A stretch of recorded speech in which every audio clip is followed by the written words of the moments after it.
สวัสดีท่านผู้ชมที่เคารพสบายดีตอนเช้าท่านผู้ชมยินดีต้อนรับทุกท่านเข้าสู่การนำเสนอข่าวเช้าอรุณวันใหม่จากของข่าวโทรภาพแห่งชาติลาวพวกเฮาพบกันมื้อนี้กงกับมื้อแฮม11ค่ำเดือนยีพศ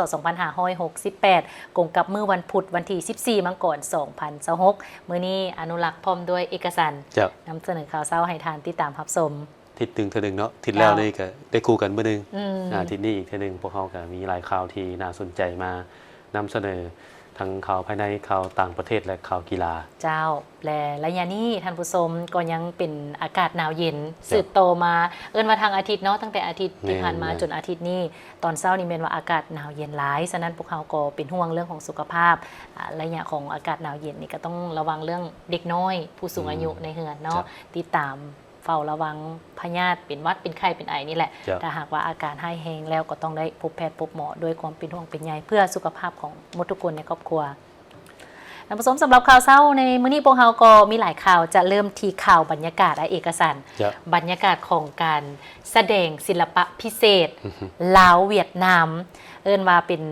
ซื้อของเพิ่นบทเพลงมิตรภาพเนาะสำหรับงานการแสดงศิลปะในครั้งนี้เพื่อเป็นการเฉลิมฉลองผลสำเร็จของกองประชุมใหญ่ผู้แทนทั่วประเทศครั้งที่12ของพรรคพร้อมเดียวกันนั้นก็เพื่อเป็นการเฉลิมฉลองและนึกถึงวันเกิดประธานไก่สนพรหมวิหารผู้นำที่แสนเคารพรักของปวงชนลาวทั้งชาติครบรอบ105 ปีฉะนั้นจะพาประธานไปเบิ่งบรรยากาศในเมื่องานจะเป็นขึ้นเท่าใดและที่สำคัญคือครั้งนี้นี่เป็นครั้งที่สุดพิเศษยิ่งใหญ่อลังการทั้งแสงสีเสียงตอนนี้พวกเราไปเบิ่งภาพบรรยากาศนำกัน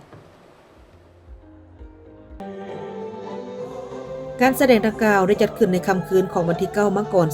2026ที่สนามกีฬาหลัก16เมืองเศรษฐนีนครหลวงวิจันทร์ให้เกียรติเข้าร่วมโดยมีท่านทองลุนศรีสุริตเลขาธิการใหญ่คณะบริหารงานศูนย์กลางพรรคประชาชนปฏิบัติลาวประธานประเทศแห่งสาธารณรัฐประชาธิปไตยประชาชนลาวพร้อมด้วยภรรยานอกนี้ยังมีการนำผักลัดขั้นสูงจากสาธารณรัฐประชาธิปไตยประชาชนลาวสาธารณรัฐสังคมนิยมเวียดนามพร้อมด้วยมวลชนของทั้งสองชาติลาวเวียดนามเข้าร่วมรับชมการแสดงในครั้งนี้อย่างฟุ่มเฟือยท่านนางสวนสวรรค์วิยเกตรัฐมนตรีกระทรวงวัฒนธรรมและการท่องเที่ยวได้ให้เกียรติกล่าวเปิดงานอย่างเป็นทางการโดยมีเนื้อในบางตอนที่สำคัญกล่าวว่างานครั้งนี้นอกจากเป็นการแสดงเพื่อคำนับสมเสยผลสำเร็จกองประชุมใหญ่ผู้แทนทั่วประเทศครั้งที่12ของพรรคประชาชนปฏิบัติลาวและระลึกถึงวันเกิดครบรอบ105 ปีของประธานไก่สนพรหมวิหารซึ่งการแสดงบ่เพียงแต่เป็นการแสดงศิลปะบันเทิงทั่วไปแต่มันคือบทเพลงประวัติศาสตร์เป็นการยั่งยืนว่าจากคุ้มครองสู่หบเดียวกันในสมัยต่อสู่กู้ชาติมาสู่ยุคสมัยใหม่แห่งการสร้างสรรค์พัฒนาสองชาติพวกเขายังคงจับมือกันก้าวไปข้างหน้าอย่างมั่นคงด้วยความเสื่อมโจทย์ทางยุทธศาสตร์ทั้งทางด้านเศรษฐกิจคมนาคมและวัฒนธรรมเพื่อนำเอาความผาสุกมาสู่ประชาชนทั้งสองประเทศงานศิลปะแบบพิเศษลาวเวียดนามภายใต้การห่างหากะเกียมและสร้างเวทีที่ยิ่งใหญ่ตระการตาแสงสีเสียงที่อลังการได้ประสบผลสำเร็จอย่างจบงามสะท้อนให้เห็นถึงสายพัวพันหัวมือวัฒนธรรมระหว่างสองประเทศได้บันทึกไว้ในหน้าประวัติศาสตร์ของปี2026ในการแสดงครั้งนี้มีนักแสดงจากทั้งสองประเทศลาวและเวียดนามหลายถึง 1,500 คนประกอบมี20รายการแสดงซึ่งทุกๆการแสดงบ่ว่าจะเป็นบทเพลงประกอบบทฟ้อนที่แสดงถึงประวัติศาสตร์สายพัวพันอันยิ่งใหญ่ความหักแพงความสามัคคีอันสนิทแน่นที่บ่มีมือจืดจางหายของทั้งสองชาติลาวเวียดนาม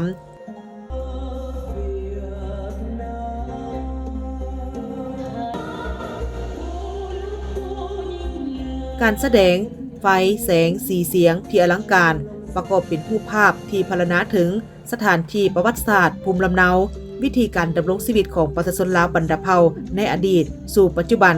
รวมถึงสถานที่ท่องเที่ยวที่เต็มไปด้วยความอุดมพังมีและความงดงามของธรรมชาติและอื่น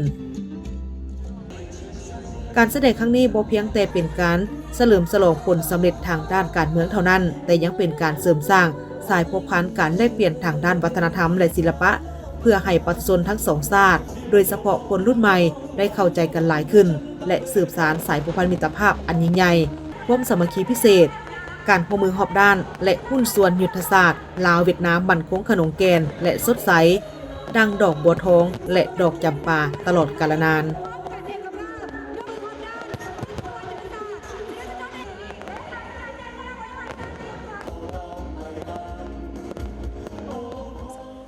ก็ถือว่าเป็นบรรยากาศที่เต็มไปด้วยมวลชนชาวนครหลวงเวียงจันทร์ประชาชนเวียดนามที่อาศัยอยู่สปป.ลาวหลายกว่า1,500 กว่าคนที่เข้าร่วมในงานนั้นบรรยากาศอนุรักษ์ก็ได้อยู่ในบรรยากาศรู้สึกว่าประทับใจการแสดงนักแสดงหรือว่าศิลปินทั้งลาวทั้งเวียดนามนี่ร่วมเอาการแสดงหลายๆการแสดงมาไว้อยู่ที่นั่นเป็นการฮัดแน่นความสามัคคีเราคืนมูลเสื้อประวัติศาสตร์ของลาวและเวียดนามพิเศษไอเอกสารในคืนนั้นที่หลายคนตื่นตาตื่นใจอดบ่ได้ที่จะเอาโทรศัพท์มือถือมาถ่ายก็แม่นเพิ่นจุดดอกไม้ไฟหรือว่ายิงดอกไม้ไฟส่วนตัวเอกสารนี่ก็บ่เคยเห็นเวทีที่ใหญ่ไปอีกเทื่อใดอยู่ในนครหลวงเวียงจันทน์นี่นะเจ้าเนาะอันนี้ถือว่าใหญ่สุดละจอ LED ที่ใหญ่เป็นแมปปิ้งก็คือว่ามันสายเฮาเห็นถึงเห็นเล่าเรื่องราวรูปภาพเราเรื่องราวต่างๆที่ว่าสวยงามหลายเนาะน่าสนใจหลายวันนี้พวกเขาไปต่อที่กองประชุมสำคัญซึ่งรัฐบาลได้ไขของประชุมเปิดกว้างครั้งที่2ครั้งที่2นี่เป็นประจำปี2025ที่ผ่านมาได้สรุปทบทวนขึ้นหลายปัญหาที่สำคัญหลายประเด็นที่พ้นเด่นซึ่งจัดขึ้นในวันที่12มังกรผ่านมาอยู่หอประชุมแห่งชาติกองประชุมภายใต้การเป็นประธานของทานสอนไซศรีพันดรนายกรัฐมนตรีมีบรรดาทานรองนายกรัฐมนตรีสมาชิกรัฐบาลประธานคณะกรรมการปกครองนครหลวงเวียงจันทน์และบรรดาทานประธานรองประธานคณะกรรมการปกครองบรรดาแขวงผู้ต่างหน้าองค์การจัดตั้งพรรครัฐเทียบเท่ากระทรวงศูนย์กลางแนวแล้วสร้างชาติสภาแห่งชาติองค์การตุลาการสหพันธคบเก่าบรรดาองค์การจัดตั้งมหาชนขั้นส่วนกลางองค์การกวดการแห่งรัฐและองค์การตรวจสอบแห่งรัฐกองประชุมรัฐบาลเปิดกว้างครั้งนี้ได้พร้อมกันค้นคว้าปรึกษาหารือและประกอบคำเห็นด้วยความเอาใจใส่และความรับผิดชอบสูงต่อหัวข้อสำคัญเช่นบทรายงานการสรุปตีราคาการจัดตั้งปฏิบัติเวียกงานในตลอดระยะ1สมัยผ่านมาและเวียกจุดสุ่มพ้นเด่นปี2025และเสนอแผนเวียกจุดสุ่มปี2026และคาดคะเนแผน5ปีต่อหน้าของรัฐบาลรายงานความคืบหน้าการจัดตั้งผันขยายมติว่าด้วยสร้างเศรษฐกิจเอกราชเป็นเจ้าตนเองในระยะใหม่ฉบับเลขที่04/กมสพลงวันที่11เมษายน2024และผ่านทางมติว่าด้วยการแบ่งปันความรับผิดชอบในการจัดตั้งปฏิบัติว่าด้วยการสร้างเศรษฐกิจเอกราชเป็นเจ้าตนเองในระยะใหม่ฉบับปรับปรุงคือห่างดำรัสว่าด้วยการกำหนดหน้าเวียกและแบ่งปันความรับผิดชอบในการจัดตั้งปฏิบัติแผนพัฒนาเศรษฐกิจสังคมแห่งชาติแผนงบประมาณแห่งรัฐและแผนเงินตราประจำปี2026และแผนการแก้ไขผลการกวดสอบรายงานบรรดาโครงการที่สำคัญจำนวนหนึ่งคือการออกแบบก่อสร้างระดมทุนและดำเนินกิจการโครงการทางรถไฟลาวเวียดนามช่วงที่1แต่ตัวเมืองท่าแขกแขวงคำมวนหามูเกียซ้ายแดนลาวเวียดนามระยะทาง147กิโลเมตรในรูปแบบก่อสร้างดำเนินงานและมอบโอน BOT รวมทั้งผลการเจรจาสัญญาสัมปทาน CA ของโครงการดังกล่าวเสนอแผนบริมสิทธิ์ในการก่อสร้างและปรับปรุงเส้นทางในปี2026โครงการทางด่วนพร้อมทั้งเสนอกลไกและวิธีจัดตั้งปฏิบัติตัวจริงเสนอแผนปฏิบัติตัวจริงในการหันการเก็บรายรับเป็นทันสมัยสำหรับปี2026ในโอกาสนี้ท่านนายกรัฐมนตรีได้กล่าวว่ากองประชุมในครั้งนี้เป็นกองประชุมรัฐบาลเปิดกว้างครั้งสุดท้ายของรัฐบาลสุดที่9และก็เป็นกองประชุมรัฐบาลเปิดกว้างครั้งทำอิฐที่ได้ประชุมร่วมกับบรรดาทานประธานคณะกรรมการปกครองนครหลวงเวียงจันทน์และบรรดาแขวงในขอบเขตทั่วประเทศทั้งไขขึ้นในท่ามกลางบรรยากาศที่หากสำเร็จการเฉลิมฉลองวันสถาปนาสาธารณรัฐประชาธิปไตยประชาชนลาวครบรอบ50ปีการเฉลิมฉลองวันเกิดประธานไกรสอนพรหมวิหารครบรอบ105ปีและดำเนินกองประชุมใหญ่ผู้แทนทั่วประเทศครั้งที่12ของพรรคประชาชนปฏิวัติลาวโดยผลสำเร็จอย่างจบงามนอกนั้นได้ยกให้เห็นสภาพการพ้นเด่นที่เกิดขึ้นอยู่ภาคพื้นและสากลยังสืบต่อเข่งห้อนและซับซ้อนโดยเฉพาะแม้นความขัดแย้งทางด้านการทหารเศรษฐกิจการค้าปัญหาชายแดนและอื่นๆซึ่งปัญหาเหล่านี้ยังจะสืบต่อเป็นสิ่งท้าทายและอาจสร้างผลกระทบต่อชีวิตและทรัพย์สินของประชาชนอยู่หลายประเทศ ทั้งเฮ็ดให้สภาพเศรษฐกิจโลกที่มีความยุ่งยากอยู่แล้วนั้นยิ่งจะสืบต่อเพิ่มความผันผวนและมีผลกระทบเป็นวงกว้างเติมจากสภาพดังกล่าวประเทศเฮาก็ได้รับผลกระทบจำนวนหนึ่งต่อการจัดตั้งปฏิบัติเวียกงานของรัฐบาลโดยเฉพาะปี 2026 เป็นปีเริ่มต้นปฏิบัติมติกองประชุมใหญ่ผู้แทนทั่วประเทศครั้งที่ 12 ของพรรคประชาชนปฏิวัติลาวแผนพัฒนาเศรษฐกิจสังคมแห่งชาติ5 ปีครั้งที่ 10 ฉะนั้นจะต้องได้สืบต่อสมใส่ติดตามอย่างใกล้ชิดในการแก้ไขปัญหาที่เกิดขึ้นเพื่อบ่ให้กระทบต่อชีวิตการเป็นอยู่ของประชาชนพนักงานราชการและการพัฒนาเศรษฐกิจสังคมของประเทศเฮาในโอกาสกล่าวไขกองประชุมท่านนายกรัฐมนตรีได้เรียกร้องบรรดาทานที่เข้าร่วมกองประชุมจงได้พร้อมกันเอาใจใส่ค้นคว้าและประกอบคำเห็นอย่างลึกซึ้งต่อปัญหาหัวข้อที่นำมาพิจารณาด้วยการเสนอทัศนะอย่างกงไปกงมากระทัดรัดมีจุดสุมและมีทางออกที่จะแจ้งชัดเจนเพื่อให้กองประชุมครั้งนี้ได้รับผลสำเร็จตามจุดประสงค์และคาดหมายที่กำหนดไว้แนสาเหตุให้ผลของกองประชุมได้รับการจัดตั้งปฏิบัติอย่างเป็นรูปธรรมและมีประสิทธิผลสูงกองประชุมจะดำเนินเป็นเวลา2 วันจึงจะสำเร็จ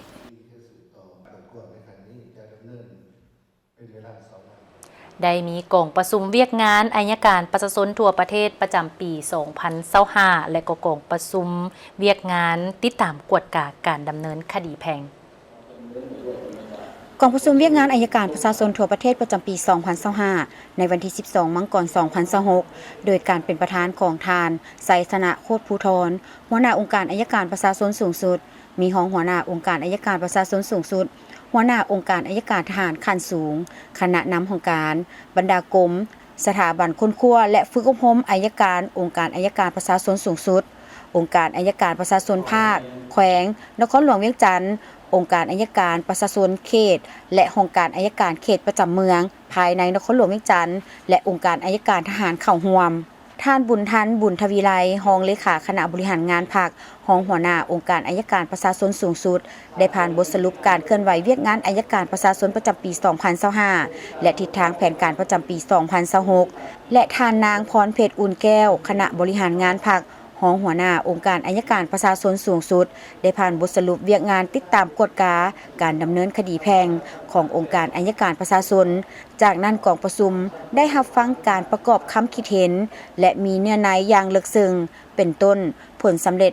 ด้านอ่อนข้อคงข้างและซ่องให้เห็นปัญหาข้อคงข้างสาเหตุต้นตอและวิธีการแก้ไขอย่างมีลักษณะวิทยาศาสตร์ให้ถูกต้องกับตัวจริงและกฎหมายตกมาฮอดปี 2024 กฎหมายว่าด้วยการดำเนินคดีแพ่งก็ได้ปรับปรุงใหม่เนาะฉะนั้นภาระบทบาทในการติดตามกฎการดำเนินคดีแพ่งขององค์การอัยการประชาชนนั้นเนาะได้เฮ็ดหน้าที่เฉพาะแต่บ่เรื่องที่ติดพันกับสินผลประโยชน์ของรัฐของสังคมของเด็กและบุคคลที่บ่มีความสามารถทางด้านการประพฤติฉะนั้นองค์การอัยการประชาชนสูงสุดย้อนการชี้นำนำพาของคณะพรรคคณะนำจึงได้เอาใจใส่และยกสูงภาระบทบาทดังกล่าวฉะนั้นกองประชุมดังกล่าวนี้มีความหมายความสำคัญหลายเนาะเพื่อฮัดแน่นเรื่องการจัดตั้งปฏิบัติหน้าที่เวียกงานของอัยการประชาชนในขอบเขตทั่วประเทศเนาะให้ยกสูงภาระบทบาทในเฮ็ดหน้าที่ดังกล่าวนี้เนาะสำหรับมติกองประชุมใหญ่ที่ทางแผนการปี 2026 นี้เนาะทางกรมกฎการข้าขังกสร้างก็จะได้เอาไปพันขยายเข้าในเวียกงานประจำในปี 2026 ซึ่งจะมีการแบ่งเวียกแบ่งงานเฮ็ดเป็นสร้างเป็นแผนการเฮ็ดเป็นกิจกรรมละเอียดและแบ่งอำนาจให้องค์การในการประชาชนขั้นท้องถิ่นเป็นเจ้าการด้วยตนเองหันเข้าทูสันสมัยเทอละก้าวพร้อมกันนี้ก็ให้องค์การอัยการคันลุ่มนั้นเป็นเสนาธิการให้องค์การอัยการประชุมสุดอย่างแข็งแรงอันนี้แม่นครับเห็นในตอนท้ายของกองประชุมท่านประธานกองประชุมได้ให้เกียรติโอ้ลมและเน้นหนักให้พนักงานอัยการทุกขั้นเอาใจใส่ในหลายประเด็นสำคัญเพื่อยกสูงบทบาทขององค์การอัยการเป็นต้นแมนหีบฮอนผ่านขยายผลสำเร็จของกองประชุมให้กลายเป็นโครงการละเอียดเพิ่มทวีการศึกษาอบรมการเมืองแนวคิดให้มีความจงรักภักดีสัตย์ซื่อบริสุทธิ์ และเด็ดเดียวต้านปรากฏการณ์ย่อท่อสุ่มใส่ปรับปรุงกงจักการจัดตั้งให้เข้มแข็งสร้างและปรับปรุงกฎหมายว่าด้วยการดำเนินคดีอาญาและกฎหมายว่าด้วยหลักฐานสร้างกลไกให้ประชาชนเข้าถึงการบริการทางกฎหมายได้สะดวกขึ้นและประสานงานกับภาคส่วนที่เกี่ยวข้องอย่างกลมเกลียวจงพร้อมกันพัฒนาเวียกงานอัยการประชาชนให้ก้าวหน้าและทันสมัยทางศูนย์วัฒนธรรมจีนประจำลาวได้จัดกิจกรรมภายใต้หัวข้อเป็นหัวข้อที่มีชื่อว่าสบายดีประเทศจีนเพื่อเป็นการโฆษณาการท่องเที่ยวฤดูหนาวเข้าร่วมกิจกรรมครั้งนี้มีทานวีระบงศ์เลขาเอกแผนกการเมืองสถานทูตสาธารณรัฐประชาชนจีนประจำสาธารณรัฐประชาธิปไตยประชาชนลาวท่านเฉลิมคำแพงวงศ์รองประธานสมาคมธุรกิจท่องเที่ยวลาวท่านจู่ยี่ปินอำนวยการสำนักงานขายสายการบินไชน่าเชาเทิร์นแอร์ไลน์ประจำนครหลวงเวียงจันทร์พร้อมด้วยภาคส่วนที่เกี่ยวข้องท่านนางโจซุลี่ต่างหน้าศูนย์วัฒนธรรมจีนประจำลาวไคฮู้ว่าศูนย์วัฒนธรรมจีนประจำสาธารณรัฐประชาธิปไตยประชาชนลาวได้จัดงานโฆษณาการท่องเที่ยวขึ้นในครั้งนี้เพื่อเป็นทางเลือกให้แก่นักท่องเที่ยวที่มีจุดประสงค์อยากไปท่องเที่ยวที่ประเทศจีนโดยเฉพาะโลกแห่งน้ำแข็งและหิมะในฤดูหนาวของประเทศจีนร่วมสัมผัสกับความงามของหิมะที่ให้ความเพลิดเพลินให้ความสุขและสร้างความทรงจำอันแสนงดงามร่วมกันในสุดปีผ่านมาอุตสาหกรรมการท่องเที่ยวน้ำแข็งและหิมะของประเทศจีนได้เติบโตอย่างว่องไวพื้นที่ต่างๆทั่วประเทศจีนได้พัฒนาแหล่งท่องเที่ยวน้ำแข็งและหิมะที่มีเอกลักษณ์เฉพาะของไทยลาวผู้สานปายและฮาบินในภาคตะวันออกเฉียงเหนือของจีนด้วยทิวทัศน์หิมะอันงดงามตระการตาและสิ่งอำนวยความสะดวกที่หลากหลายให้กับการลินสกีได้กลายเป็นสถานที่ที่ได้รับความนิยมจากนักท่องเที่ยวทางภายในและต่างประเทศอาเลอไทยของแขวงซินเจียงเป็นที่รู้จักกันในนามแหล่งกำเนิดการลินสกีอยู่ที่นี่สามารถสัมผัสกับความมวลซื่นของน้ำแข็งและหิมะแบบดั้งเดิมและบริสุทธิ์ที่สุดภูเขาหิมะมังกรยกที่แขวงยูนนานได้เปิดโอกาสให้กับนักท่องเที่ยวจากภาคใต้ได้เพลิดเพลินกับความเย็นสดชื่นของน้ำแข็งและหิมะท่ามกลางแสงแดดที่อบอุ่นทรัพยากรการท่องเที่ยวน้ำแข็งและหิมะในฤดูหนาวที่อุดมสมบูรณ์และหลากหลายเหล่านี้เปรียบดังรูปม่วนอันงดงามตระการตาที่ล้อทานทุกทานได้ไปสัมผัสด้วยตนเองในประเทศจีนการท่องเที่ยวน้ำแข็งและหิมะในฤดูหนาวนั้นบ่ได้เป็นเพียงแต่การชมวิวหรือลินหิมะเท่านั้นแต่มันยังได้แสดงให้เห็นถึงวิถีชีวิตอีกรูปแบบหนึ่ง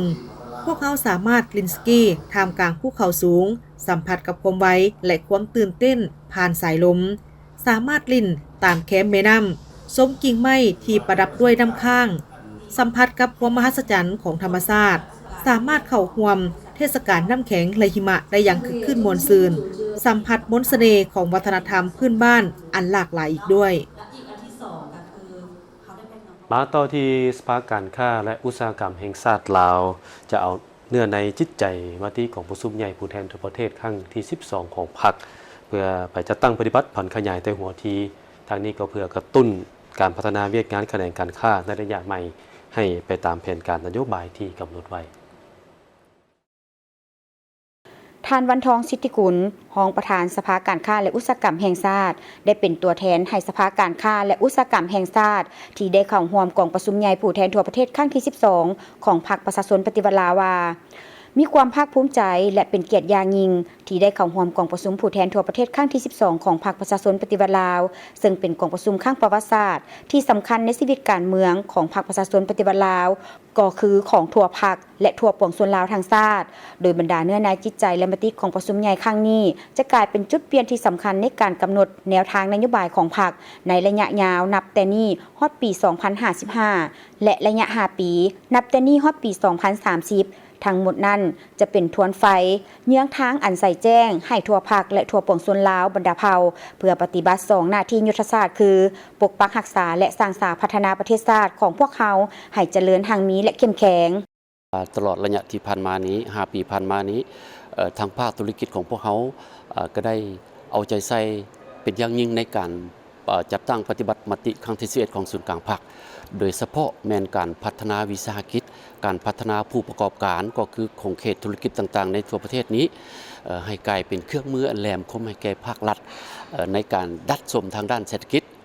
โดยเฉพาะเป็นการเน้นการผลิตภายในเพื่อทดแทนการนำเข้า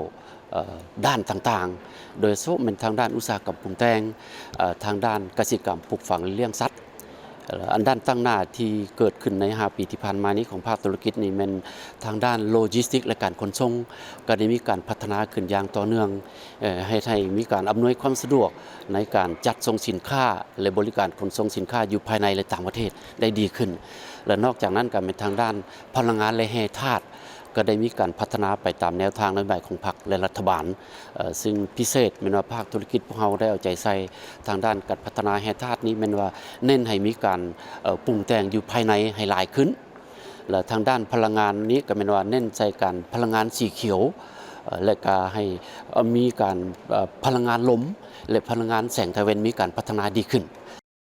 ภายหลังสำเร็จกองประชุมใหญ่ครั้งนี้สภาการค้าและอุตสาหกรรมแห่งชาติลาวจะนำเอาเนื้อในจิตใจมติกองประชุมไปจัดตั้งพันขยายให้แทศเหมาะกับสภาพจุดพิเศษและหน้าที่การเมืองของแขนงการค้าการลงทุนตามแนวทางนโยบายของภาครัฐในระยะใหม่โดยเฉพาะแม่นคงเขตเวียกงานของตนเองรับผิดชอบเพื่อเฮ็ดให้ประเทศชาติมีเสถียรภาพทางด้านการเมืองเฮ็ดให้การค้ามีความมั่นคงเฮ็ดให้ประชาชนดำรงชีวิตและมีเงื่อนไขทำมาหากินอย่างสะดวกสบาย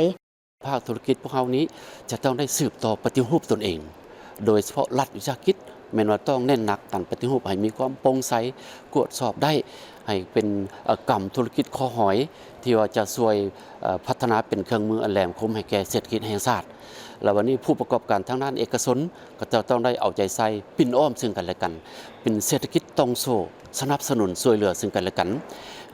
เน้นนักเกี่ยวกับการสร้างเศรษฐกิจเป็นเอกราชและเป็นเจ้าตนเองซึ่งว่าได้เน้นนักที่สุดซึ่งปัจจุบันนี้ทางภาคธุรกิจพวกเราก็จะได้เอาแนวทางตัวนี้ไปจัดตั้งพันขยายซึ่งว่าแนวทางสอจนี่ก็ได้มีการจัดตั้งพันขยายมาแต่เบื้องต้นได้แล้วบริเวณอิงตามกองซุ้มตัวนี้เป็นการจะต่อยอดเศรษฐกิจสอจ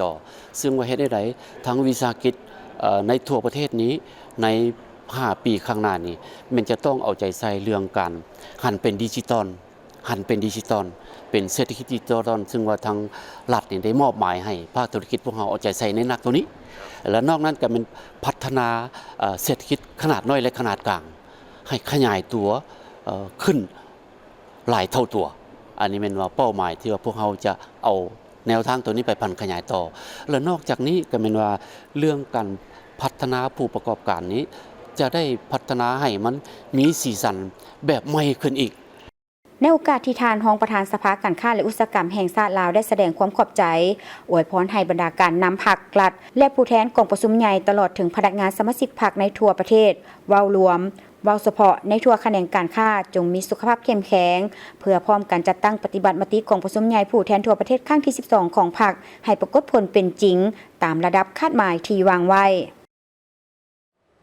ทางภาคธุรกิจยืนยันจะนำเอามติและจิตใจกองประชุมใหญ่ผู้แทนทั่วประเทศครั้งที่12ของพรรคไปพันขยายพัฒนาเศรษฐกิจของชาติควบคู่กับการหับไส้สังคมสหายเอกพันธ์ภพิทักษ์ประธานสภาบริหารธนาคารร่วมพัฒนาหรือ JDB แสดงความรู้สึกปิติยินดีและถือว่าเป็นเกียรติอันยิ่งใหญ่ที่ได้รับเชิญเข้าร่วมกองประชุมใหญ่ผู้แทนทั่วประเทศครั้งที่12ของพรรคประชาชนปฏิวัติลาว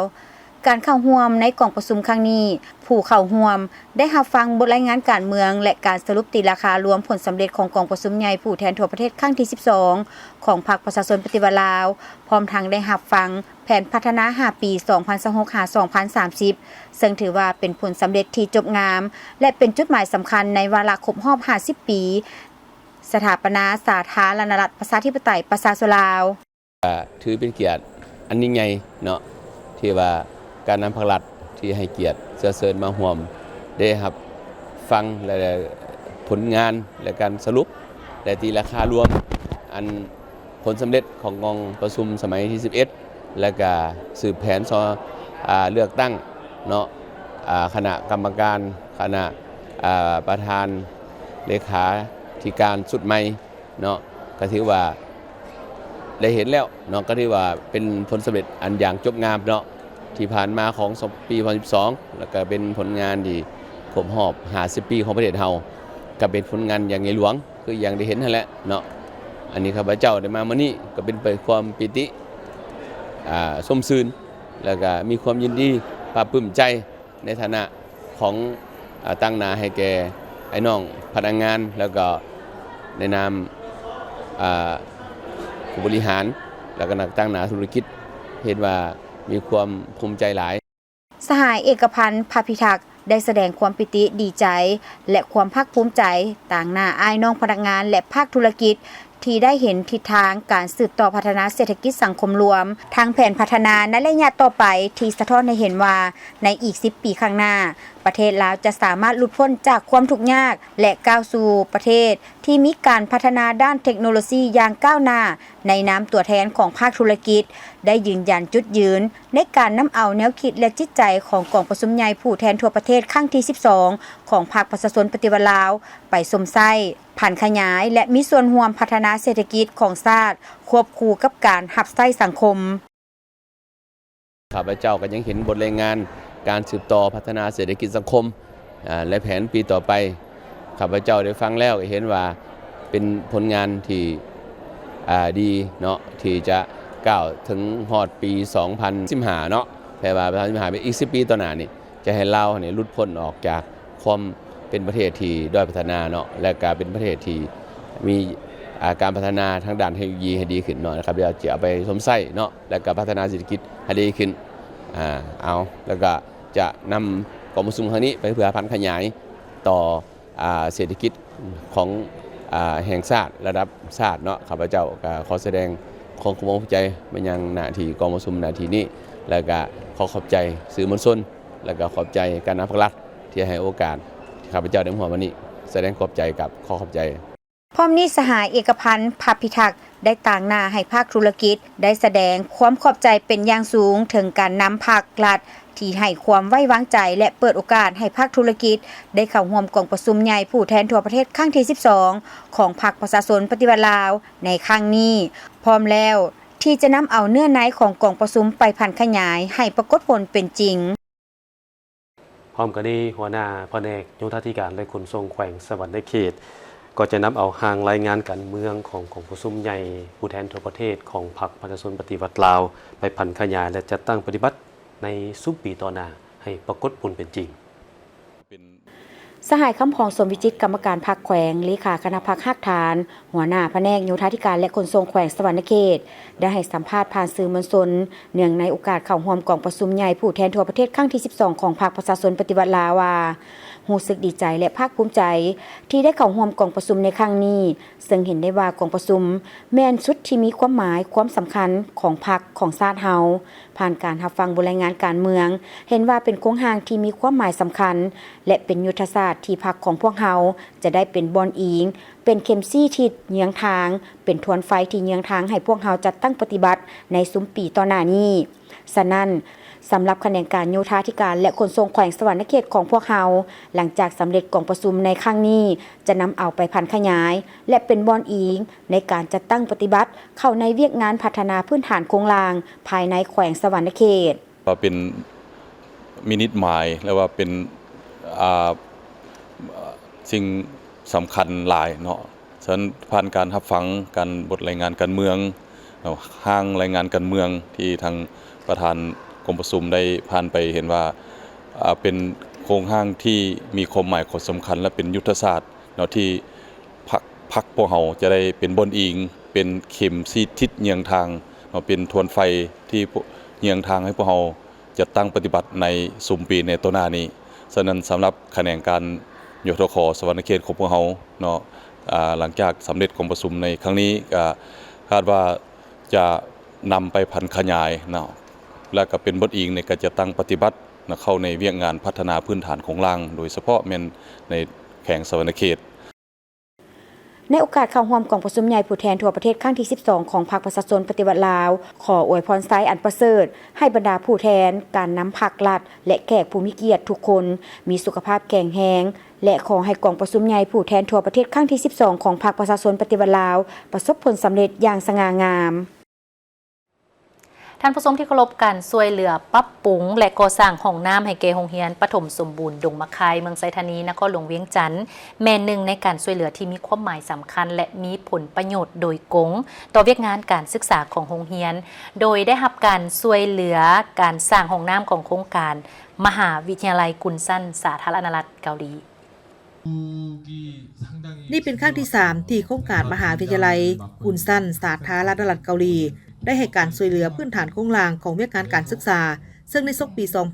2025-2026 ทางโครงการแม่นได้ช่วยปลุกห้องน้ำได้มูลค่าเกือบ 60 ล้านกีบการมีส่วนร่วมในการช่วยเหลือพื้นฐานโครงล่างโดยเฉพาะก็แม่นการปลุกสร้างห้องน้ำให้กับโรงเรียนแม่นกิจกรรมอาสาสมัครเพื่อการศึกษาและได้เลือกเอาโรงเรียนที่ต้องการการปรับปรุงสภาพแวดล้อมและความช่วยเหลือที่แท้จริงจึงได้ให้การช่วยเหลือโรงเรียนแห่งนี้ 예, 동막하이 초등학교의 교육 환경을 개선하는 것에도 저희는 관심이 있습니다. 그래서 예산을 절감을 해서 이 학교에 부족한 시설이 무엇인가를 파악을 했고 그 중에 하나가 화장실이라는 것을 저희들이 알게 되었습니다. 그래서 예산이 부족하지만 저희들이 아껴서 화장실을 새로 개축하는 것이 좋겠다. 그래서 화장실 건설 비용을 저희들이 지원하게 되었습니다. 예, 저희들이 해외 봉사를 할 때 교육의 효과가 가장 큰 학교를 선택을 합니다. 그래서 동막하이의 여러 초등학교 중에서도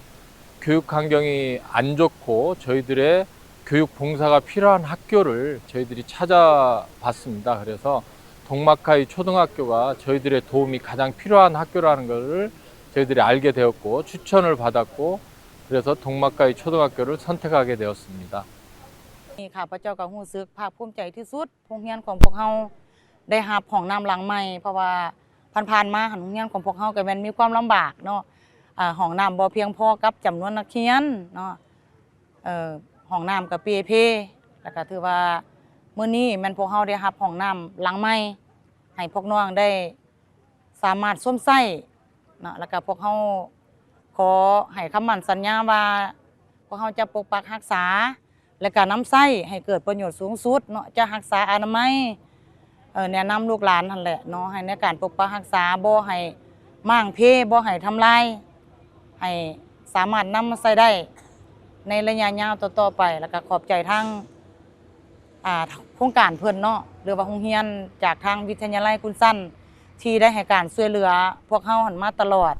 แล้วก็หวังอย่างยิ่งว่าในอนาคตเนาะท่านจะให้การช่วยเหลือพวกเฮาแบบนี้ตลอดไปการมีห้องน้ำที่ถูกหลักอนามัยและมีความสะอาดบ่เพียงแต่ช่วยสร้างสิ่งแวดล้อมที่ดีในโรงเรียนแต่ยังช่วยส่งเสริมสุขภาพสุขอนามัยของนักเรียนครูอาจารย์และบุคลากรทางการศึกษาทั้งเป็นการลดผ่อนความเสี่ยงจากพยาธิต่างๆนอกจากนั้นการช่วยเหลือดังกล่าวยังเป็นการสะท้อนให้เห็นถึงความเอาใจใส่ต่อกับงานการศึกษาและพัฒนาเด็กน้อยอย่างรอบด้านซึ่งเป็นพื้นฐานที่สำคัญในการสร้างทรัพยากรมนุษย์ให้มีคุณภาพในอนาคตท่านผู้ชมวันที่10 มังกรผ่านมานี่เป็นวันดิจิตอลวันดิจิตอลของพวกเขานี่แหละซึ่งทางรัฐมนตรีกระทรวงเทคโนโลยีและการสื่อสารเพิ่นก็ได้นำเสนอเกี่ยวกับความหมายความสำคัญของวันดิจิตอลแห่งชาติซึ่งในกองประชุมใหญ่ผู้แทนทั่วประเทศครั้งที่12ของพรรคเพิ่นก็ได้กล่าวแล้วก็เล่าถึงเนื้อในจิตใจของเวียกงานเทคโนโลยีและการสื่อสารเช่นเดียวกันเนาะซึ่งทางรัฐมนตรีเพิ่นก็ได้กล่าวถึงหลายจุดที่สำคัญเกี่ยวกับเวียกงานเทคโนโลยีและการสื่อสารของเราโดยเฉพาะการหันเป็นดิจิตอลท่านสันติสุขสิมมาลาวงศ์รัฐมนตรีกระทรวงเทคโนโลยีและการสื่อสารได้มีคำเห็นเนื่องในโอกาสวันดิจิตอลแห่งชาติว่าตัวเลข 10.01 บ่แม่นเพียงแต่วันที่ในปฏิทินแต่แมนสัญลักษณ์แห่งรหัสฐาน2ซึ่งเป็นรากฐานการกำเนิดของโลกดิจิตอลด้วยเหตุนั้นรัฐบาลจึงกำหนดให้วันดังกล่าวเป็นวันดิจิตอลแห่งชาติตามดำรัสของนายกรัฐมนตรีฉบับเลขที่ 301/นย.ลงวันที่ 31 ตุลาคม 2023การเฉลิมฉลองในปี 2026 นี้มีความพิเศษอย่างยิ่งเพราะถูกจัดขึ้นภายใต้คำขวัญพัฒนาพื้นฐานโครงสร้างดิจิตอลและสร้างแรงงานดิจิตอลของสาธารณรัฐประชาธิปไตยประชาชนลาวให้เข้มแข็งและยืนยง พวกเฮาเฉลิมฉลองวันนี้โดยความภาคภูมิใจโดยสืบต่อมูลเสื้ออันสง่าราศีจากผลสำเร็จของการเฉลิมฉลอง3วันประวัติศาสตร์ที่หากก็ผ่านพ้นไปในปี 2025 คือวันสร้างตั้งพรรคครบรอบ70 ปีวันสถาปนาสาธารณรัฐประชาธิปไตยประชาชนลาวครบรอบ50 ปีและวันเกิดประธานไกรสอนพรหมวิหารครบรอบ105 ปีบนพื้นฐานแห่งไซสนะดังกล่าวปี 2026 ยังถือเป็นปีริเริ่มของแผนพัฒนา5ปีครั้งที่ 9 ปี 2026 ยังถือเป็นปีริเริ่มของแผนพัฒนา5ปีครั้งที่ 4 2026-2030 ของแขนงการเทคโนโลยีและการสื่อสารนี่คือจุดเริ่มต้นของยุคสมัยใหม่ที่จะนำพาประเทศเฮาก้าวไปสู่รัฐบาลดิจิตอลเศรษฐกิจดิจิตอลและสังคมดิจิตอลอย่างเต็มรูปแบบโดยการหันเอานวัตกรรมและเทคโนโลยีอัจฉริยะมาเป็นกำลังการผลิตใหม่เพื่อยกสูงบทบาทของชาติลาวในเวทีภาคพื้นและสากลให้นับมือนับพ้นเด่นขึ้นสำหรับสปป.ลาวการหันเป็นดิจิตอลจึงบ่แม่นเพียงแต่ทางเลือกแต่แม่นภารกิจปฏิบัติอันจำเป็นรีบด่วนและยาวนานที่ต้องดำเนินอย่างเป็นเจ้าการเพื่อยกระดับประสิทธิภาพการผลิตและการบริการให้มีคุณภาพใหม่การหันเป็นดิจิตอลในทุกขงเขตเศรษฐกิจสังคมตามแนวทางเปลี่ยนแปลงใหม่อย่างมีหลักการของพรรคเฮาแม้นการสร้างบาทเก้าบุกทะลุเพื่อหันเป็นอุตสาหกรรมและทันสมัยอย่างแท้จริงเพื่อรับประกันให้ประเทศชาติสามารถรองรับผลสำเร็จของการค้นคว้าและพัฒนาด้านวิทยาศาสตร์เทคโนโลยีและนำใช้นวัตกรรมใหม่เข้าในการสร้างสาพัฒนาตามทิศสีเขียวและยืนยงนำพาสปป.ลาวก้าวขึ้นอย่างนักแน่นในยุคสมัยใหม่ปัจจุบันโลกพวมก้าวเข้าสู่ยุคดิจิตอลอัจฉริยะที่บ่แม่นเพียงการเชื่อมต่อข้อมูลเท่านั้นแต่แม่นการผสมผสานระหว่างปัญญาประดิษฐ์ AI ระบบอัตโนมัติและเทคโนโลยีสีเขียวในยุคปัจจุบันเทคโนโลยีดิจิตอลได้กลายเป็นกำลังการผลิตใหม่ที่ตัดสินความสามารถในการแข่งขันคุณภาพของการพัฒนาและอิทธิพลของบรรดาประชาชาติสำหรับสาธารณรัฐประชาธิปไตยประชาชนลาวการหันเป็นดิจิตอลจึงบ่แม่นเพียงแต่ทางเลือกแต่แม่นภารกิจปฏิวัติอันจำเป็นรีบด่วนและยาวนานที่ต้องดำเนินอย่างเป็นเจ้าการเพื่อยกระดับประสิทธิภาพการผลิตและการบริการให้คุณภาพใหม่การหันเป็นดิจิตอลในทุกขงเขตเศรษฐกิจสังคมตามแนวทางเปลี่ยนแปลงใหม่รอบด้านมีหลักการของพรรคแม่นการสร้างบาทเก้าบุกทะลุเพื่อหันเป็นอุตสาหกรรมและทันสมัยอย่างแท้จริงเพื่อรับประกันให้ประเทศชาติสามารถรองรับผลสำเร็จของการค้นคว้าและพัฒนาด้านวิทยาศาสตร์เทคโนโลยีและการนำใช้นวัตกรรมใหม่เข้าในการสร้างสาพัฒนาตามทิศสีเขียวและยืนยงนำพาสาธารณรัฐประชาธิปไตยประชาชนลาวก้าวขึ้นอย่างนักแน่นในยุคสมัยใหม่เขาจะซุ่มใส่การสร้างเศรษฐกิจเอกราชเป็นเจ้าตนเองในระยะใหม่ด้วยการนำใช้เทคโนโลยีและนวัตกรรมที่ทันสมัยโดยเฉพาะแมนปัญญาประดิษฐ์เขาในการปฏิบัติเวียงงานในทุกขงเขตเพื่อยกสูงสมรรถภาพและคุณภาพการบริหารรัฐและการบริการรับใช้ประชาชนในอาศัยบรรลุคาดหมายสร้างโครงร่างพื้นฐานดิจิทัลให้นักแน่นและสร้างแรงงานดิจิทัลที่มีทักษะสูงเพื่อขับเคลื่อนการหันเป็นรัฐบาลดิจิทัลเศรษฐกิจดิจิทัลและสังคมดิจิทัลอย่างเป็นรูปธรรมแท้ผ่านมาภายใต้การนำพาชี้นำของพรรคและรัฐบาลแขนงการเทคโนโลยีและการสื่อสารสามารถยัดได้ผลงานอันพ้นเด่นซึ่งเป็นรากฐานอันแน่นแกนให้แก่การพัฒนาประเทศชาติในนั้นด้านพื้นฐานโครงรางพวกเขาได้ขยายตานางสายกาบย้ายแสงได้หลายกว่า 36,000 กิโลเมตรสัญญาณ 4G ควบคุม76ส่วนห้อยของจำนวนบ้านทั่วประเทศและ 5G ได้เปิดให้บริการแล้วใน59เมืองสำคัญส่งผลให้อัตราการนำใช้อินเทอร์เน็ตเพิ่มขึ้นเป็น63ส่วนห้อยของประชากรด้านการหันเป็นรัฐบาลดิจิตอลได้สำเร็จการเชื่อมโยงเครือข่ายอินเทอร์เน็ตภาครัฐควบคุมทุกกระทรวงและแขวงพร้อมทั้งผันขยายระบบห้องการทันสมัย e-office อย่างกว้างขวางอันพ้นเด่นแม่นการสร้างตั้งคณะหันเป็นดิจิตอลระดับชาติโดยมีท่านนายกรัฐมนตรีเป็นประธานซึ่งได้กลายเป็นกลไกนำพาชี้นำที่เข้มแข็งและเป็นเอกภาพตั้งแต่ศูนย์กลางลงฮอดท้องถิ่นด้านการส่งเสริมธุรกิจพวกเขาได้สร้างสภาพแวดล้อมที่เอื้ออำนวยให้แก่การหันเป็นดิจิตอลโดยการสร้างและปรับปรุงนิติกรรมแผนยุทธศาสตร์ด้านต่างๆเช่นด้านการบริหารดิจิตอลความปลอดภัยทางด้านไซเบอร์การส่งเสริมธุรกิจสตาร์ทอัพ พร้อมห่างแผนยุทธศาสตร์ปัญญาประดิษฐ์ AI และอื่นๆพร้อมทั้งได้สร้างตั้งอุทยานดิจิตอลเพื่อเป็นศูนย์การบ่มเพาะธุรกิจสตาร์ทอัพดึงดูดการลงทุนและสร้างบุคลากรที่มีทักษะสูงโดยเน้นใส่นวัตกรรมที่เป็นมิตรกับสิ่งแวดล้อมสำหรับปี 2026 การนำกระทรวงเทคโนโลยีและการสื่อสารจะสุ่มทุกสติปัญญาและกำลังแห้งเข้าในการผันขยายมติกองประชุมใหญ่ครั้งที่ 12 ของพรรคและแผนพัฒนาเศรษฐกิจสังคมแห่งชาติ5 ปีครั้งที่ 10 ของรัฐบาลให้ปรากฏผลเป็นจริงจะสุ่มใส่การสร้างเศรษฐกิจเอกราชเป็นเจ้าตนเองในระยะใหม่ด้วยการนำใช้เทคโนโลยีและนวัตกรรมทันสมัยโดยเฉพาะปัญญาประดิษฐ์ AI เข้าในทุกโครงเขตเวียกงานเพื่อยกสูงสมรรถภาพและคุณภาพการบริหารรัฐและการบริการรับใช้ประชาชนแนใส่บรรลุคาดหมายสร้างพื้นฐานโครงสร้างดิจิทัลให้นักแน่นและสร้างแรงงานดิจิทัลที่มีทักษะสูงเพื่อขับเคลื่อนการหันเป็นรัฐบาลดิจิทัลเศรษฐกิจดิจิทัลและสังคมดิจิทัลอย่างเป็นรูปธรรมพวกเขายังมีข่าวท้องถิ่นอีกจำนวนหนึ่งที่น่าสนใจไปที่แขวงพงสาลีพิธีเปิดห้องการประสานงานเรดบวกลาวเกาหลีประจำแขวงพงสาลีการเปิดห้องการประสานงานดังกล่าวแม่นเพื่อประเมินสาเหตุของการทำลายป่าไม้และการเฮ็ดให้ป่าไม้เสื่อมโทรมที่มีผลกระทบต่อพื้นที่เป้าหมายของการเพื่อเก็บกำข้อมูลทางด้านเศรษฐกิจสังคมของแขวงและบ้านเมืองของแขวงพงสาลีเพื่อเก็บกำความคิดเห็นทัศนะของภาคส่วนที่เกี่ยวข้องอยู่ในขั้นท้องถิ่นต่อกับสาเหตุของการทำลายป่าไม้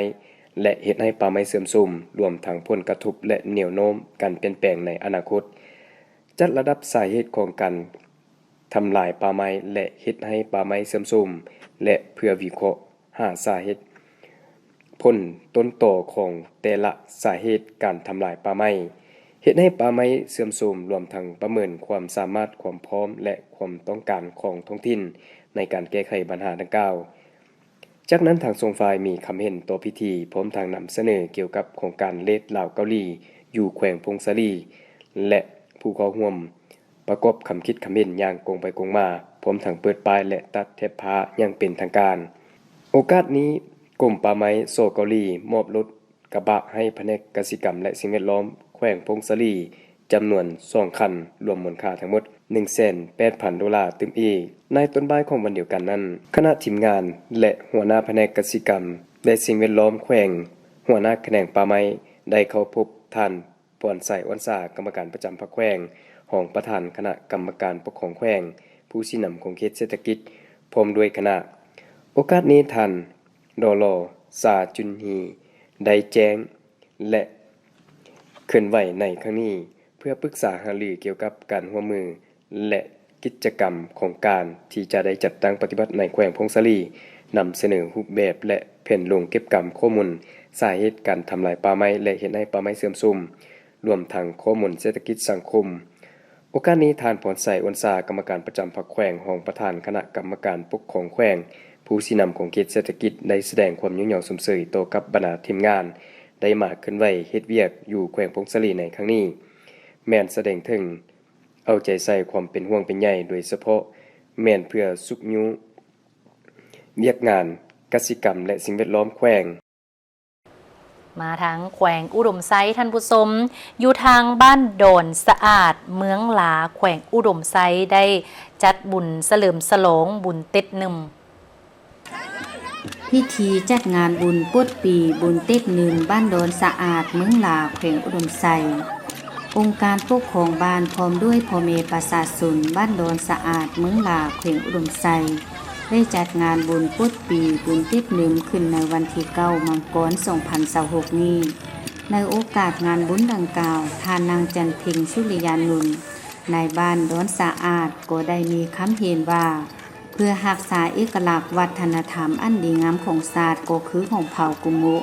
ติดพันกับการสรุปผลสำเร็จของการเข้าร่วมงานแข่งขันทรงเรือของเมืองในกลางเดือนตุลา2025ที่ผ่านมาซึ่งหน่วยสาวหนุ่มและหน่วยเมยิงบ้านโดนสะอาดสามารถยัดชิงรางวัลพร้อมกล่าวย่องโยทุกภาคส่วนที่ได้เต้าโหมความสามัคคีจัดงานบุญปีใหม่ของชนเผ่าขึ้นในครั้งนี้เคียงคู่กับการสืบสานฮีตของประเพณีอันดีงามของชาติ เว้ารวมเว้าเฉพาะก็คือของเผ่ากุมุในพิธีได้ดำเนินตามวาระเป็นต้นเมนเท่าเกแนวโฮมองค์การปกครองและชาวบ้านได้เหตุพิธีกรรมทั้งศาสนาโดยได้จัดบาสีสู่ขวัญเพื่อเป็นการอวยพรในปีใหม่ให้มีความอยู่เย็นเป็นสุขและความเจริญรุ่งเรืองมาสู่ทุกสิ่งจากนั้นผู้เข้าร่วมก็ได้ร่วมรับชมไลฟ์แสดงศิลปะวรรณคดีพื้นเมืองของเผ่าเป็นต้นบทฟ้อนบทขับลำอื่นๆอีกไปต่อที่พิธีเซ็นบทบันทึกความเข้าใจเพื่อศึกษาสำรวจออกแบบโครงการฟื้นฟูบูรณะศึกษาทางหลวงแห่งชาติเลขที่4ภายในแขวงไชยบุรีโครงการศึกษาความเป็นไปได้ในการปรับปรุงก่อสร้างซ่อมแปลงเส้นทางหลวงแห่งชาติเลขที่4ในรูปแบบผสมผสานระหว่าง OPBRC สัญญาที่จัดตั้งปฏิบัติแบบมอบเมาเอาตามพ้นได้รับและ PRTC การเก็บค่าผ่านทางตามเส้นทางสาธารณะนี้เป็นโครงการที่สนับสนุนการจัดตั้งปฏิบัติปรับปรุงพื้นฐานโครงล่างของตารางเส้นทางในระยะใหม่ซึ่งทางหลวงแห่งชาติดังกล่าวเป็นเส้นทางหลักของแขวงสำหรับการสัญจรไปมาของประชาชนขนส่งสินค้าทางภายในและต่างประเทศซึ่งบริษัทที่ได้รับการคัดเลือกทั้ง4บริษัทที่มีเงื่อนไขนี้เห็นว่ามีความเหมาะสมทางด้านคุณวุฒิบุคลากรกลจักรเพื่อมาจัดตั้งปฏิบัติโครงการดังกล่าวเช่นบริษัท PSC Group จำกัดผู้เดียวศึกษาสำรวจออกแบบโครงการฟื้นฟูและบูรณะรักษาทางหลวงแห่งชาติเลข4ตอนทางที่1เริ่มแต่ส้นขวานำคลองบ้านท่าเรือ5บ้านผลใส่หลัก18เริ่มแต่กิโลเมตรที่61 5กิโลเมตรที่111มีความยาวทั้งหมด50กิโลเมตรบริษัทส้มวันเจริญก่อสร้างขวดทางและเคหสถานจำกัดผู้เดียวแม่นศึกษาสำรวจออกแบบโครงการฟื้นฟูและบูรณะรักษาทางหลวงแห่งชาติเลข4ตอนที่2เริ่มแต่บ้านผลใส่หลัก18 5บ้านคุ้นพรเริ่มแต่กิโลเมตรที่111 5กิโลเมตรที่162มีความยาวทั้งหมด51กิโลเมตรบริษัทวิไลพร1818ก่อสร้างครบวงจรจำกัดผู้เดียวศึกษาสำรวจออกแบบโครงการฟื้นฟูและบูรณะรักษาทางหลวงแห่งชาติเลข4ตอนที่3เริ่มแต่บ้านคุ้นพร5 3แยกส้นขวานำคลองเมืองปากลายเริ่มแต่กิโลเมตรที่162 5กิโลเมตรที่246มีความยาวทั้งหมด84กิโลเมตรบริษัทลาซาโซกจำกัดผู้เดียวศึกษาสำรวจออกแบบโครงการฟื้นฟูและบูรณะรักษาทางหลวงแห่งชาติเลขที่4เริ่มแต่3แยกส้นขวานำคลองเมืองปากลาย5ด้านน้ำเฮืองเริ่มแต่กิโลเมตรที่246 5กิโลเมตรที่307มีความยาวทั้งหมด61กิโลเมตรตอนท้ายพิธีท่านแพงซอยแพงเมืองหัวหน้าแผนกโยธาธิการและขนส่งแขวงไชยบุรีในนามเจ้าของโครงการและอำนวยการบริษัทผู้ออกแบบสำรวจโครงการฟื้นฟูบูรณะทางหลวงแห่งชาติเลข4ของแขวงไชยบุรีได้ร่วมกันเซ็นบทบันทึกความเข้าใจร่วมกันโดยเป็นสักขีพยานของท่านดวงตาไสบุตรประธานคณะกรรมการปกครองแขวงไชยบุรีพร้อมด้วยบรรดาแขกที่เข้าร่วมไปต่อที่กิจกรรมสมัครใจร่วมกันบริจาคเลือดช่วยเหลือสังคมที่โรงเรียนปกส.สั้นต้นเลข4อยู่แขวงบุรีคำไสเป็นเกียรติเข้าร่วมเป็นประธานของท่านนางนิตาเพ่งสวัสดิ์รองหัวหน้าองค์การกระแดงแขวงท่านพันโทบุญจันทร์สุบรรณไสคณะโรงเรียนพร้อมด้วยนักเรียนปกส.สั้นต้นเลข4เข้าร่วมอย่างหลวงหลายจุดประสงค์ของการจัดกิจกรรมบริจาคเลือดในครั้งนี้แม่นเพื่อช่วยเหลือสังคมและช่วยชีวิตผู้ป่วยเพื่อเป็นการส่งเสริมน้ำใจดีงามและจิตสำนึกในการช่วยเหลือสังคมที่กำลังขาดแคลนเลือดในห้องหมอแห่งต่างๆทั่วประเทศโดยเฉพาะแม่นภายในแขวงบุรีคำไสการจัดกิจกรรมดังกล่าวแม่นได้รับความสนใจและการเข้าร่วมอย่างคึกคืนจากพนักงานนักเรียนนักศึกษาประชาชนและผู้ที่มีใจบุญทุกภาคส่วนซึ่งได้พร้อมกันบริจาคเลือดด้วยความสมัครใจการบริจาคเลือดในครั้งนี้บ่เพียงแต่เป็นการแบ่งปันเลือดเพื่อช่วยชีวิตเพื่อนมนุษย์ด้วยกันแต่ยังเป็นการปลูกฝังจิตสำนึกแห่งการให้ ความเอื้อเฟื้อเพื่อแผ่และการร่วมมือกันในการสร้างสังคมที่เข้มแข็งและอบอุ่นพร้อมทั้งเป็นการปฏิบัติตามแจงการของเจ้าแขวงประธานคณะกรรมการองค์การกระแดงแขวงเอาใจใส่ร่วมมือปลุกระดมการบริจาคเลือดทางนี้ก็เพื่อสืบต่อพันธุ์ขยายบทบันทึกการร่วมมือองค์การกระแดงแขวงองค์การกระแดงเมืองกับบรรดาแผนกการออมข้างแขวงเมืองว่าด้วยการร่วมมือปลุกระดมทั่วสังคมในทั่วแขวงประกอบส่วนบริจาคเลือดเพื่อให้ศูนย์เลือดองค์การกระแดงแขวงส่งไปรับบริจาคเลือดให้ได้เลือดหลายขึ้นปัจจุบันเห็นว่าเลือดมีความขาดแคลนหลายและมีความจำเป็นต้องการเลือดเพื่อไปช่วยกู้เอาชีวิตผู้ที่เจ็บป่วยต้องการเลือดนี้ก็แม่นการสร้างบุญกุศลอีกด้านหนึ่งเพื่อช่วยเหลือเพื่อนมนุษย์ด้วยกันการรับบริจาคเลือดในครั้งนี้ได้เลือดตัวจริง26ธงพร้อมกันนี้ยังได้มอบใบยงโยให้บรรดาผู้ที่บริจาคเลือดในครั้งนี้เติมอีก